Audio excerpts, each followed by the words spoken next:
HSC পরীক্ষা 2024 নিয়ে সর্বশেষ যে আপডেটগুলো রয়েছে সে বিষয়গুলো আমরা তোমাদেরকে আজকে জানিয়ে দিচ্ছি।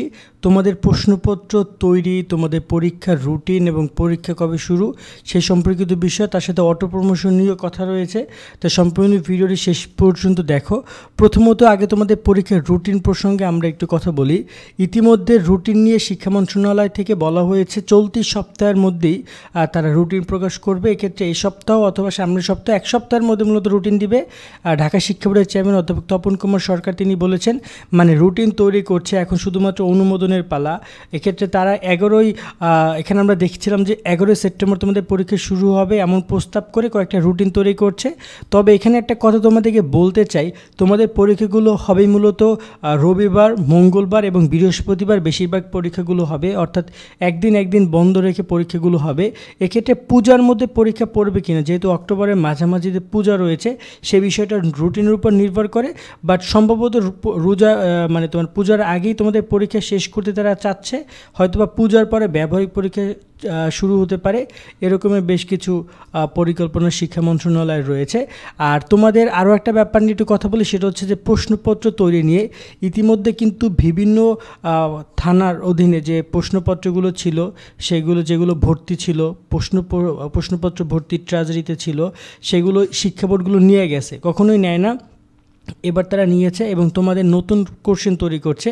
আবারও বলছি, নতুন কোশ্চেন বলতে বোঝানো হচ্ছে কিছু কিছু পরীক্ষার প্রশ্নপত্র ফাঁস হয়েছে, অর্থাৎ দেখা যায় থানা থেকে সেগুলো পোলাপান নিয়ে গেছে, তোমাদের বন্ধুবান্ধব বা কেউ না কেউ নিয়ে গেছে সেগুলো, এবং সেগুলো অনলাইনে ছড়িয়ে পড়েছে। তো তারা ওই প্রশ্ন সব বাদ দিচ্ছে এবং নতুন প্রশ্নের সেট আছে, সেই সেট অনুযায়ী তারা পরীক্ষায় তোমাদের প্রশ্ন নিচ্ছে, সেই প্রশ্নগুলো তারা তৈরি করে তোমাদের সেই অনুযায়ী পরীক্ষা আয়োজন করবে।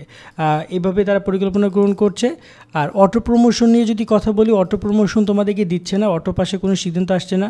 ঢাকা শিক্ষা বোর্ডের চেয়ারম্যান অধ্যাপক তপন কুমার সরকার, আজকে আমরা একটা অডিওতে দেখেছিলাম, তিনি সরাসরি বলছেন যে অটো প্রমোশনের কোনো সিদ্ধান্ত হবে না। আর এখানে যে সিদ্ধান্তটা এসেছে সেটা হচ্ছে পরীক্ষা নেওয়ার, এক্ষেত্রে তারা সেভাবেই সকল প্রস্তুতি গ্রহণ করছে। আগামী তোমাদের হচ্ছে যে সেপ্টেম্বর 11 তারিখ থেকে পরীক্ষা শুরু হচ্ছে। অটোপাসের বিষয় নিয়ে অনেক শিক্ষার্থী বর্তমানে মানববন্ধন আন্দোলনের দিকে যাচ্ছ, তাদেরকে একটা কথাই বলবো যে অবশ্যই তোমরা তোমাদের গণতান্ত্রিক অধিকার আন্দোলন করা বা যাই করো না কেন, সেটা আমি তোমাদেরকে অ্যাপ্রিসিয়েট করব। আবার অনেকে চাচ্ছ পরীক্ষা হোক, তাদেরকেও বলবো যে এটা তোমাদের দাবি, পরীক্ষা হোক। আবার কারো দাবি পরীক্ষা দিতে চাই না, অটোপাস। সো দুইজনের দাবি, দুইজনের পরিপ্রেক্ষিতে সবাইকে সম্মান রেখে বলছি। তবে যারা আন্দোলন করছো, তারা যেহেতু একটা কার্যক্রমে যাচ্ছ, সো তোমাদেরকে বলবো তোমরা একটা নির্ধারিত সময় পর্যন্ত বা 2-1 বার চেষ্টা করতে পারো, কিন্তু এটার পিছনে যদি তুমি বছরের পর বছর, মাসের পর মাস লেগে যাও, তাহলে কিন্তু সমস্যা।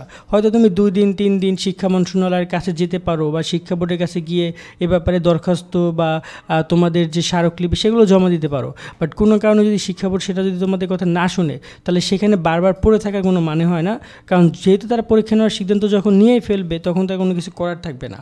তো এই বিষয়গুলো মাথায় রেখে তোমরা সিদ্ধান্ত নিয়ে, এটা তোমাদের কাছে অনুরোধ করব যে অতিরিক্ত দেখা যায় যে সময় নষ্ট করো না, কারণ তার পরবর্তী দেখা গেলো যে 11 সেপ্টেম্বর পরীক্ষা, তখন তোমার জন্য ক্ষতিকর হয়ে যাবে।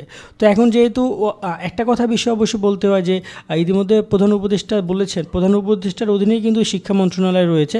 সো তারা বলেছেন যে সব কিছুই খুব তাড়াতাড়ি গোছানো হবে, অন্তপক্ষে 1 সপ্তাহের মধ্যে সব কার্যক্রমগুলো তারা দেখাশোনা করছে, অনেক নিয়মকানুন পরিবর্তন হচ্ছে।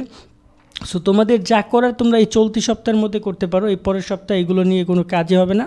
সো এই একটা কথা আমি তোমাদেরকে বললাম, এটা জাস্ট আমি আমার আগ্রহ থেকে বললাম, কারণ অনেক শিক্ষার্থী আমাদেরকে সারা দিনরাত মেসেজ করো, ভাইয়া আমাদের নিয়ে কিছু বলুন, আমরা এটা আন্দোলন করব, এই মানববন্ধন করব, এগুলো নিয়ে একটু দেখো। এটা নিয়ে তো তোমরা করতেই পারো স্বাভাবিক, বাট সেটা আমরা অনলাইনে প্রচার করতে পারি না সরাসরি, যে তুমি ওখানে যাও, ওখানে আসো, এমনটা বলতে পারি না।